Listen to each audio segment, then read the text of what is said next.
So once you know how to react and you have a sort of rhythm going, what you then do is you train yourself to act in the way you want to present. So you build from the relationship to the vision. Now what I mean by that is you want to model to the audience the ideal of what you want.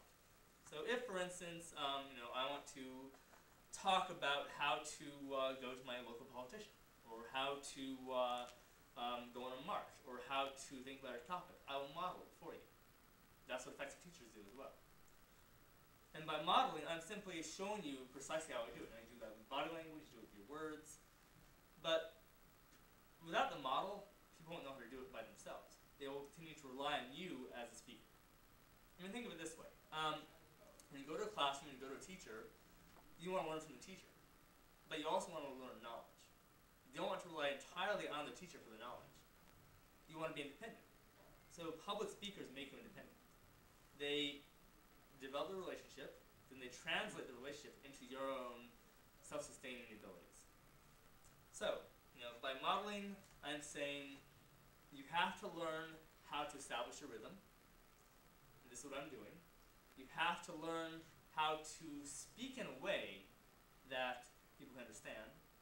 So, don't do this. Don't be casual. You have to present yourself in a way that will get people to pay attention. You cannot act as if you're irrelevant, because if you act as if you're irrelevant, people will treat you as if you're irrelevant. So exactly do. Oh, sorry. I mean, there's an old saying that no one will treat you with respect if you don't treat yourself with respect. And so public speaking is first treating yourself with respect. It means getting up in front of someone, having good posture, that's sort of basic. And lots of actors have this. They stand very straight, they know exactly what they're talking about, and they're able to look at you with a sustained gesture. Like, one of the principles of acting, for instance, is that if you can look at a screen and say your lines without actually moving, and you can maintain the interest that way, then you're good. So what you have to do, essentially, is develop the posture and the presence, that's what we call it, the presence, to get people to pay attention. So once you've got the presence, and once you've got the rhythm down, and once you've got the vocabulary, then you have to identify the problems. So again, this comes full circle. You take what you're passionate about, and you translate it through these mechanisms into what they're passionate about. So, for example, I talk about empowerment. I go into my classes, and when I go to my students, I'm trying to send them a message that I want you to learn this subject because I want you, after this class, to be able to interact with each other and interact in your communities, to become the type of leader that I want you to be. So I have to find out what they're passionate about. So what I always tell my students is, and this is what I have them do in their essays, find your passion, and I want you to prove to me that you can do research on it and articulate it to someone. So, as my former student Ariel knows, it's all about finding your passion first. And then after that point, once you find your passion, you have to practice. So we have debates in my class. So I require my students to have at least 4 debates. Some of them do more.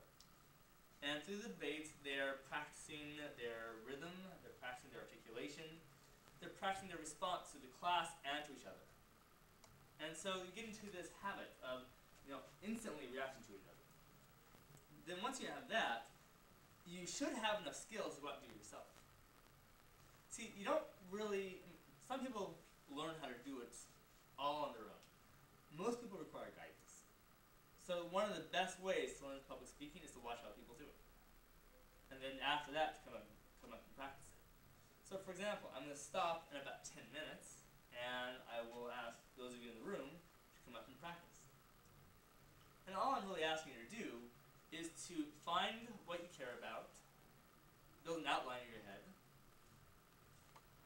pick certain key words that will help you communicate that message, and then come up here and just practice. And so after this event, we'll be having other events where we encourage you to practice. But that's the basics. Now, at the end of this, what you want to do is find your own sort of personal ethics.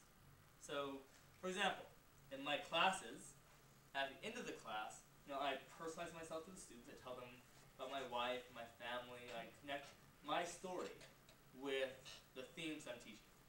And then at the very end, the last day class, I sort of give a how to be a happy person kind of lecture.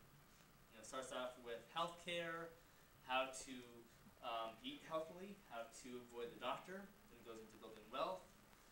After that, it goes into education, how to get your professional degrees. And then how to rise up the career ladder. And then finally, how to develop community. And I give that because I've identified the sources of what I consider to be the most pressing problems. The problems we face in our community are lack of community, lack of friendships, disconnected people, people who don't even know their neighbors usually, and that's related in part to consumption, people sitting in front of the TV, people sitting in front of the movie theater, eating sugar-rated foods, and that's related in part to the attitude that that's all that life is about, sitting in front of something and consuming. So, because I care so passionately about that, and because I want to turn my students into very, very active people, I go to them and I say, look, I know that you might not care much about the world, but there are big problems out there. And if you want to be a responsible citizen, in addition to a student, you should care. You should identify what you care about most and connect that with your friends and your family. And the best way to communicate that is talk about what I care about. So, bad public speakers don't know what they care about. They don't really care about anything, actually. They are simply robots, spouting words. Good public speakers, they share their passion all the time. So you can look at people who have been afflicted by cancer, or AIDS, or they've been homeless, or they have fled genocide from the Sudan, or they fled persecution somewhere. They're passionate. You can tell they're passionate right away. And their passion then translates to you. Because what they're trying to do is say, look, this is what I've experienced, and the reason why I'm doing this is because I care so deeply about helping people, I want to help you help others as well. Because ultimately what public speaking is all about is teaching people how to be of service. And that's the theme here. Public speaking is a mechanism by which you tell people how to help each other. And so you do it first by telling them how you're going to help them. So the usual aspects of public speaking, there's a formulaic way of doing it. You tell them what you're going to tell them, then you tell them what you told them. And that's pretty standard. But what I want to communicate is that you need to go above and beyond that. It is more than simply saying words. It is more than simply giving a speech. You need to find out what connects you. And then once you find out what connects you, you need to find out how to motivate action. So, to wrap up, just to review, public speaking involves 3 steps. First, you do the research based on your passion. Then you develop the outline that you'll follow, such that you can go to any point of the outline and talk about it. Third, you practice communicating that outline. And you practice connecting what you're passionate about with what they're passionate about. So you can go to any group, anywhere, at any time, and relate on the basis that they care about. So these are all things that I've developed over the course of 5-10 years. I'm very well read, as I think my students can say. I know what I'm talking about in my classes. I have enough good stories to entertain them. But all that is simply a mechanism for communicating what you're passionate about. Because it is my firm belief that if you identify what you're passionate about, you develop your creative impulses. You begin to identify yourself as someone who is able to create your life in the way you want to.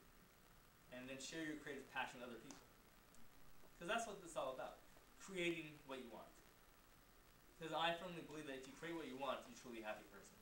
You will be the kind of person that people want to be around. So, with that said, thank you very much. Thank you.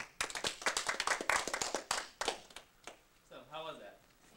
It's good. Very good. Okay, so who wants to be the first person to try this? That's too excited. want you to find out what you care about, and then I want you to develop a mental outline and come up here and give a little speech.